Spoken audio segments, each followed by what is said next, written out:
And it's really funny, before we got onto the call, I was just scrolling through Instagram and there was an Olympic weightlifting athlete who posted one of her lifts. And the caption was basically, you don't actually suck at lifting, you're just on your period. So it's like, we perceive these changes across the menstrual cycle and we feel them, but objectively the research is saying that there aren't any changes.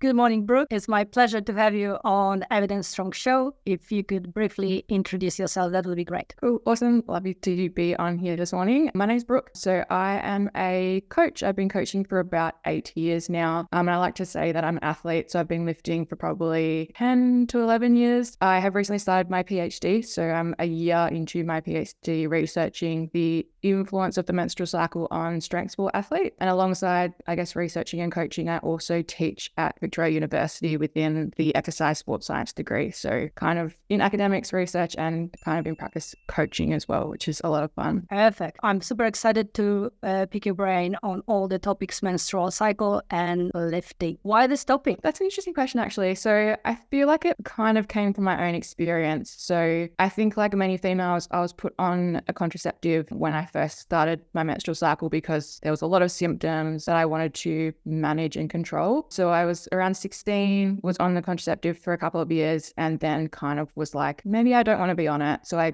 came off the contraceptive, and then my menstrual cycle was really affecting my life and my well-being and my training. So I started to research the topic, read a few books, listened to a few podcasts, got really interested in it, started to kind of have the conversation with my clients and my athletes and some of my other team members that I was working with, so other coaches and other academics. And then, like you said, it's a kind of an up and coming topic. There's a lot of interest in the area. I think there's a lot more research that we can do on the menstrual cycle and a lot of education that needs to be done with our athletes. So yeah, kind of developed from there. I became really interested in the topic. I have done a master's in strength conditioning and had always felt that I wanted to continue doing research. And so after your master's, kind of the next step is the PhD. So I thought, like, this is a really cool topic, found some really good supervisors, and then started my PhD looking at the menstrual cycle. Okay, so you decided this is what I will do. Then what is your approach to the topic? How will you research it? What I'm doing at the moment for my first year is looking at more global aspects of the menstrual cycle and its impact on our athletes. And what I mean by that is, like, I'm not looking at a specific mechanism of the menstrual cycle, so a specific phase or a specific, variable in the lab. I'm looking at what are the perceptions of athletes and coaches. So what are we seeing on the gym floor? How are we changing our practices? If we are, like, what are the symptoms that we're seeing that are presenting that are affecting our athletes? So, like, these kind of global things are what I'm looking at for my first and probably second year. And then from there, I'll look more closely at those mechanistic things. So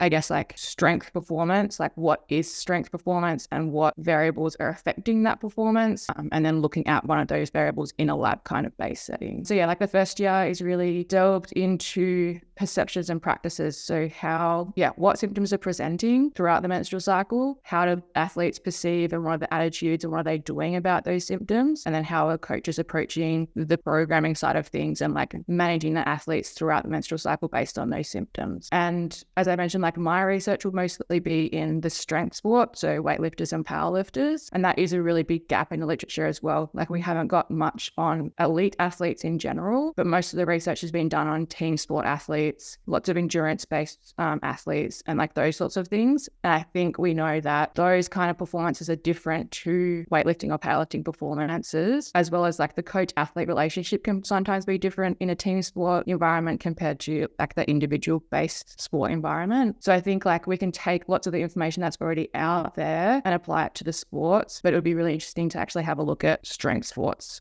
specifically kind of in that area as well. So that's where my research is at the moment and kind of where it's going to be heading. All the time the question is, how does the menstrual cycle affect performance? But you have to know, like, what exactly is performance. So for a team sport athlete, performance is very different to performance of a strength sport athlete. And similarly, if it's CrossFitters, weightlifters, powerlifters, bodybuilders, which are general, like, strength sports, a bodybuilder is going to have a very different competitive season to a weightlifter. So again, like, their performance is going to be very different. So we need to be looking at different performance metrics and how the menstrual cycle affects those different things. So yeah, I think it'll be very interesting to have a look at these athletes in particular. And I think, mostly from from my experience, there's probably more similarities between them than differences just in terms of their training. I think the main differences that are coming up already is some technique changes and how we approach technique changes throughout the menstrual cycle. Because when we think of the two different sports, powerlifting is much more like raw strength, like just lift that heavy thing, whereas weightlifting has a bit more of a technical side of the things. Like, not that powerlifting isn't technical, but a lot of your weightlifting performance is that technique there. So like, I think they're the two main differences that are kind of coming up straight away. But like you said, I think in terms of the training, they're relatively similar. So like performance overall will be pretty similar as well. Or what we're measuring in performance is going to be pretty similar. What exactly happens with the athletes during and in relation to menstrual cycle? So what do we know? What do we know about the symptoms of menstrual cycle and strength athletes? So from the literature, we don't know a huge amount. And it's really interesting to look at the literature and compare it to what we see in practice. Because again, if we go back to performance in the literature, we're generally looking at very intricate variables. So it might be like voluntary contraction. So how much force is that muscle producing? Or it would be rate of force development, or it would be like very intricate details that all influence the global performance of strength. Whereas obviously in practice, we're just seeing the global performance of strength. So how much weight is that person got on the bar and how are they lifting it? So like in the research, there tends to be the conclusion that objective performance measures don't change that much across the menstrual cycle, or they're not affected by the menstrual cycle. Or if there are changes, they're very, very small, which wouldn't necessarily affect overall performance. But then if you talk to any athlete or coach, they will tell you, man, like we have these specific symptoms, there's these really big changes, there are performance changes. They tend to kind of have trends. So like every time in this week of the cycle, I see this happening in my athlete. So there's like these two things that aren't quite adding up. So research is generally saying there's no real changes across the menstrual cycle. If there are changes, they're very, very small. Whereas in practice, we're saying like there is. And it's really funny, before we got into the call, I was just scrolling through Instagram and there was an Olympic weightlifting athlete who posted one of her lifts. And the caption was basically, you don't actually suck at lifting, you're just on your period. So it's like we perceive these changes across the menstrual cycle and we feel them, but objectively the research is saying that there aren't any changes. As you mentioned, like because it's quite a new field, there are some inconsistencies in the literature. So not necessarily issues, but like there's some inconsistencies in terms of the methods that they use to track the cycle. Generally, the sample size is very, very small. So even when we have these conclusions, you always see at the bottom of the article, the authors say, but we can't necessarily draw like specific conclusions. There needs to be more research. There needs to be better methods. So I think because it's still quite a brand new topic, we do just need more research on the area. But if we're going back to like my research, and the area that I'm interested is like those perceptions of the athletes and coaches. So they are perceiving changes across the menstrual cycle, and mostly it's associated with symptoms. And those symptoms, generally we think of them as being negative. So there's bloating and there's lower back pain and there's fatigue and sleep's not great, and maybe the nutrition changes. Sometimes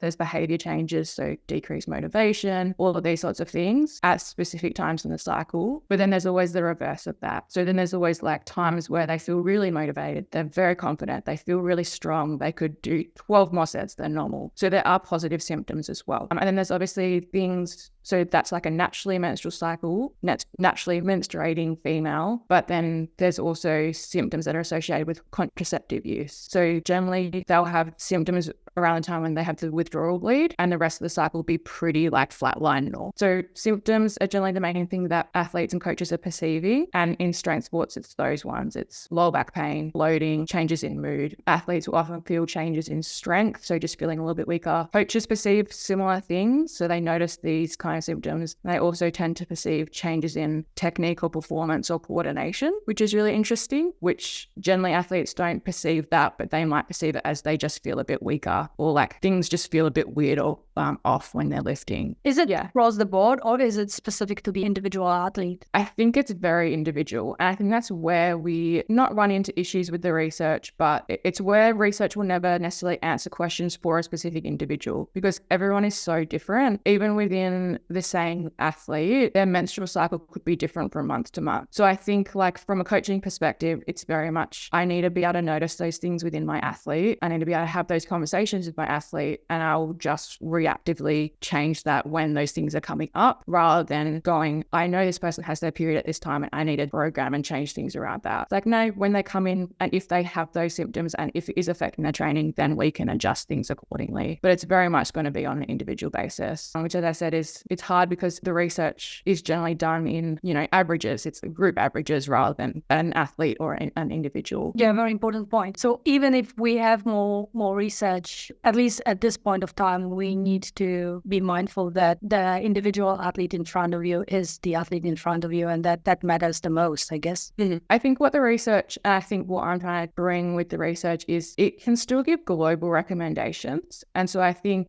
something that's come apparent is that most individuals will have symptoms of the menstrual cycle. Some people may have more symptoms or more symptoms that affect them quite a lot. Others may have minimal symptoms and may not affect them. But I think on average, it's about 80% of individuals have menstrual cycle related symptoms. So that is just a good thing to know. So if I have a female who is naturally menstruating, I probably know that she's going to experience some symptoms at some point in time. And it doesn't necessarily mean I need to do anything about it. It's just that now I have that knowledge there, so that if she then has a conversation with me about, hey, I'm experiencing this thing, I can go, okay, that's actually pretty normal. Now let's problem solve that, or do something to help manage that. So I think, even if the information is generalized, I think it's always still good to know and have that education behind you. Yeah. Okay, so we went through what the symptoms could be for the athletes. Now, would you have any advice from reading the literature how coaches try to help the athletes to go through this time? So as we mentioned, I think it's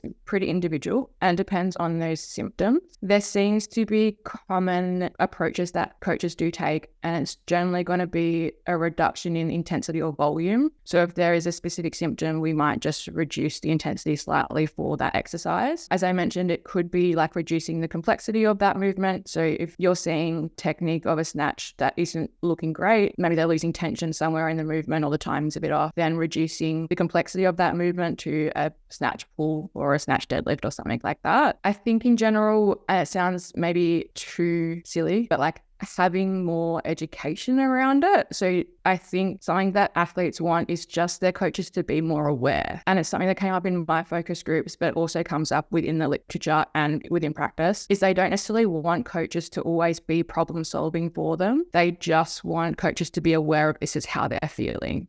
Don't dismiss the symptom or always have to be problem solving, but just be aware that this is how they're feeling. It's probably because of their menstrual cycle. Now let's move on, or let's have a conversation about it. So I think the conversation education piece is a really big thing that is important to both coaches and athletes. And it's probably something that's missing. I think it's also a bit of a misconception in terms of maybe in the coaching practice, maybe a little bit of misinformation as well, is that there are specific things we need to be doing at certain phases of the menstrual cycle. We need to be reducing intensity, or we can't be lifting at this certain phase. We should be doing something else. I think that's a bit of a misconception. There is nothing specific we need to be doing.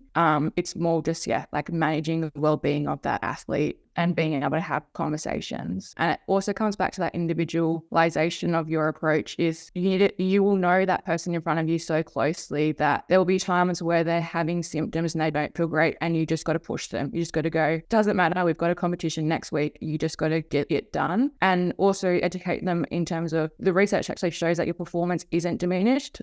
You are feeling these things, but you'll be okay. And then there's going to be times with that individual where you can pull back and you can say, I understand you're feeling these things. Let's just pull back the intensity and look after their well-being in that way. I think that's, like you said, that's the opportunity that we have in an individual sport. And that's also the fun of it, because we can manage those things really closely and really get to know our athlete. And I think in terms of communication, something that generally makes it easier is to implement some tracking. So that's probably one of the biggest practical takeaways that you can start to do right now is ask your athlete if they are tracking their menstrual cycle, and if they're not, potentially start doing that. And I think that's a really easy in with the conversation. Is it's just another data point. So people are tracking everything these days. They'll have their sleep, they'll have their nutrition, they'll have their heart rate variability, they'll have their stress scores. And then the menstrual cycle is just kind of another data point that you can talk about on top of that. So that's kind of an easy way to have that conversation. And the more you're having that conversation, the more you'll start to see trends. The easier that conversation will be, the more likely or the more they are to tell you more information, and you can kind of manage the menstrual cycle and all those other things with your athlete a little bit better or a little bit easier, which is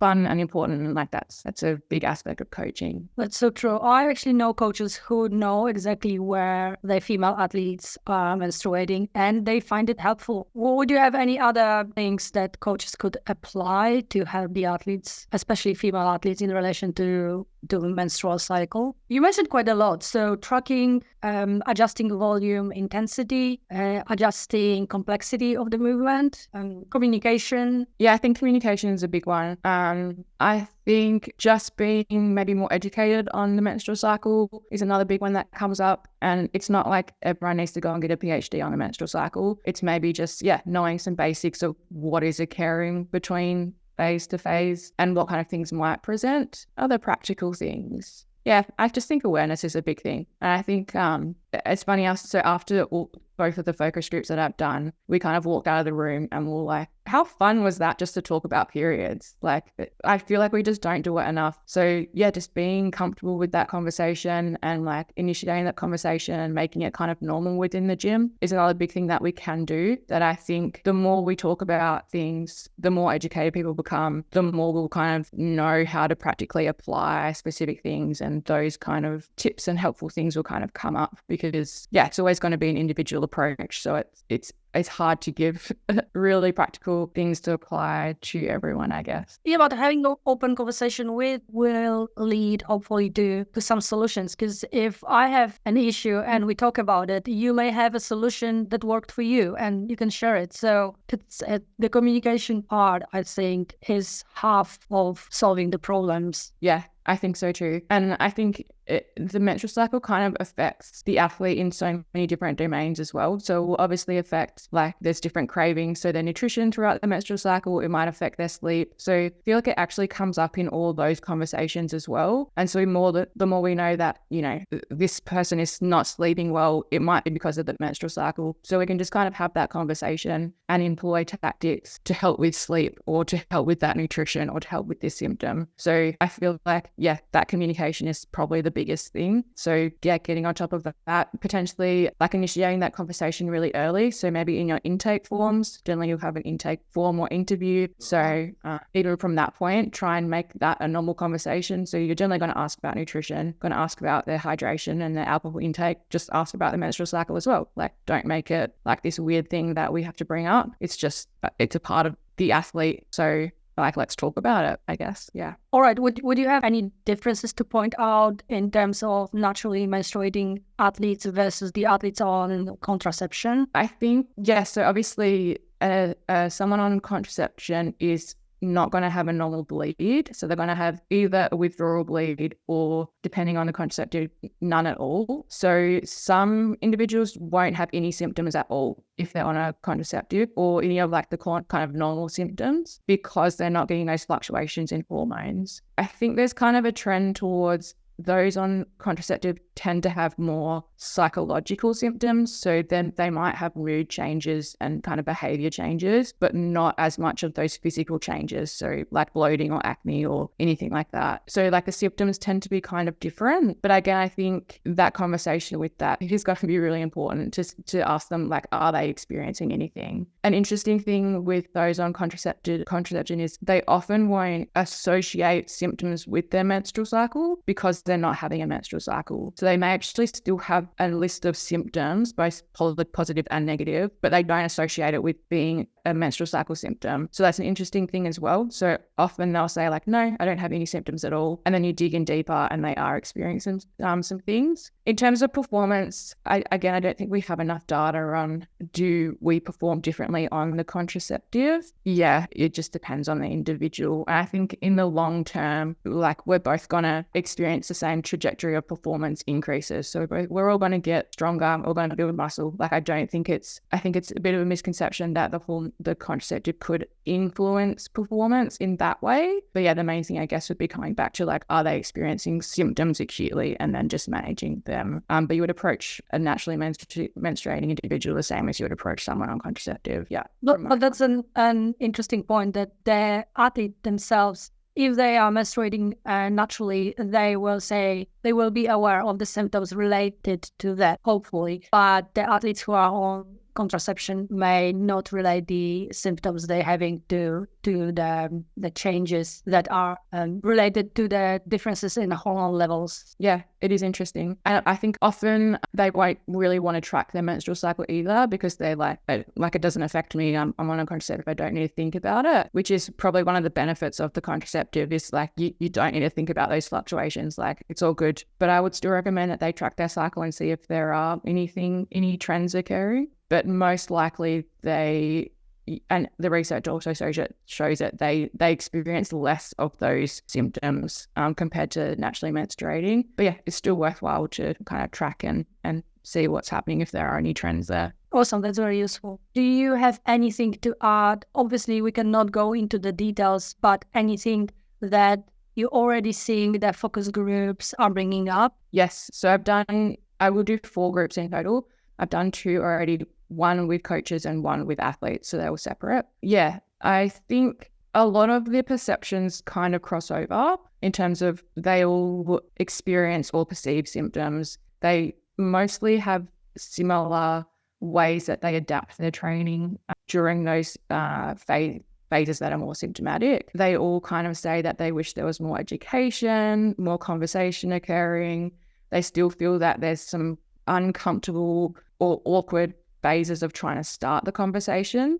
And it's funny because like athletes will often say, I think the thing that actually comes up quite often is athletes want their coaches to be more educated. And then you ask them, what do you think your coaches should know then? Like what's the education that they should receive? And they kind of say, well, they don't really need to know that much. They like should know the basics of the menstrual cycle, some basic physiology. And then I just want them to be like aware and, sympathetic or empathetic when I do experience symptoms.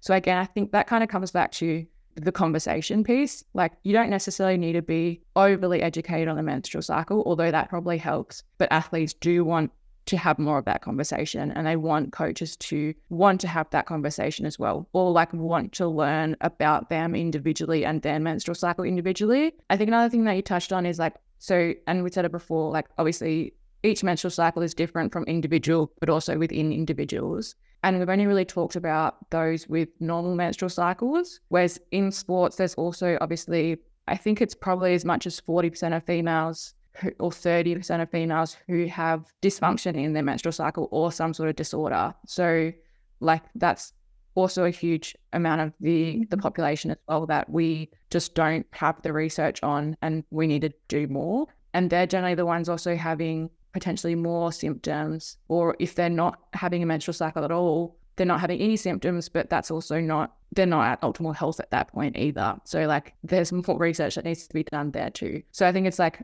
a really interesting topic, but also like there's so much to delve into. And so you just, at the end of the day, you got to go back to like the individual in front of you and like, what can I do to help this athlete to the best of my ability? So what I'm hearing is at the moment, your recommendation is to communicate, because with the, maybe not the lack of research, but scarce amount of research in specific cases, this is the single most applicable thing you can do. Talk to your athletes about their menstrual cycle and their symptoms, so that you together can address them if need be, and use this information to your advantage when planning and competing and progressing over the longer period of time too. Mm-hmm. Yeah, definitely. And I think like having that relationship there is really important, and that back and forth dialogue. So like allow them to put their input in as well, then you put your input in, and then like that's the best. That's good coaching, I guess. Did you change anything in your coaching practice or your practice as an athlete after this 1 year of your PhD and diving into research and running focus groups and being kind of immersed in the topic? I actually don't think I've changed my practice too much, but I think I have learned I think the main thing I've learned is like my experience of the menstrual cycle has a lot of similarities with everyone else. Like there are a lot of similarities across the board, but then there's also some major differences as well. And those differences are really important. So I think the way that, because I assume that obviously I'm very interested in the menstrual cycle, I assume everyone else is as well. And there's a wide variety of like both some females want to know more about the menstrual cycle, some just want to absolutely ignore it. It's just like, don't want to worry about it. I just want to perform. So I think, I don't think my practice necessarily has changed, but the conversations I'm having with people have changed. And something that's really interesting is that, because when I obviously tell people I'm doing my PhD in the menstrual cycle, the first thing they do is start to tell me their experience, which is amazing because I'm getting all these stories and I'm learning all these things about like all these different people. So I think it's like, yeah, there's so many similarities between all of us, but there's also a lot of differences. And so I think my coaching practice has only really changed in a way of maybe rather than assuming specific things about everyone, being more confident in having that conversation and then taking things from there. So I'm hearing that you appreciate the individual makeup of each person more, knowing as much as you know about the menstrual cycle. Yeah, I think so. Because I think even previously I wasn't one to program specifically for the menstrual cycle. Like I didn't have a huge practice that I applied to the menstrual cycle.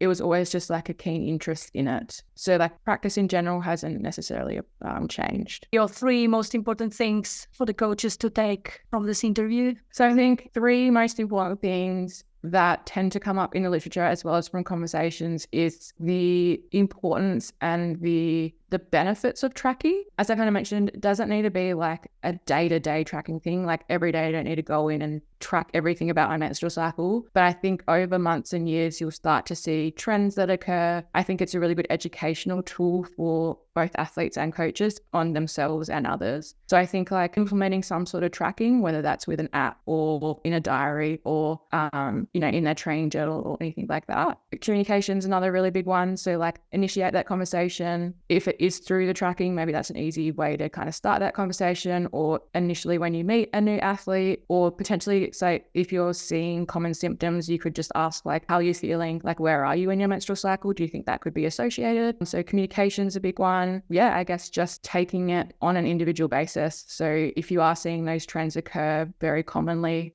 just approach, like be a good coach and approach like intensity, complexity of the movement, and kind of go from there. And that's probably as much as you need to do for your practice. There's no specific exercises or programs or anything that you need to be implementing, which maybe is a conception that is out there. It's just like do what you're doing and then adjust things if necessary according to that individual. Awesome. Thank you. And last 2 questions. The first one is, what is your favorite color? My favorite color, I can't choose between green and blue. So my favorite color is teal because it's just a perfect mix of the two. Okay. And the second question is, if people want to find you online, follow your research journey, or ask you a question, where should they go? My main platform would be Instagram. So my handle is just my full name. So Brooke Alvar, Alvar. I think there might be an underscore in there as well, but I think if you type in my name, it should come up. But yeah, Instagram's where I'm kind of most frequently posting and conversing with people. Awesome. Thank you so much, Brooke, for today. And hopefully see you next time after you finish your PhD. Yeah, awesome. Thank you for having me. I'm looking forward to coming to talk about PhD when it's all published and out there. Awesome. Thank you.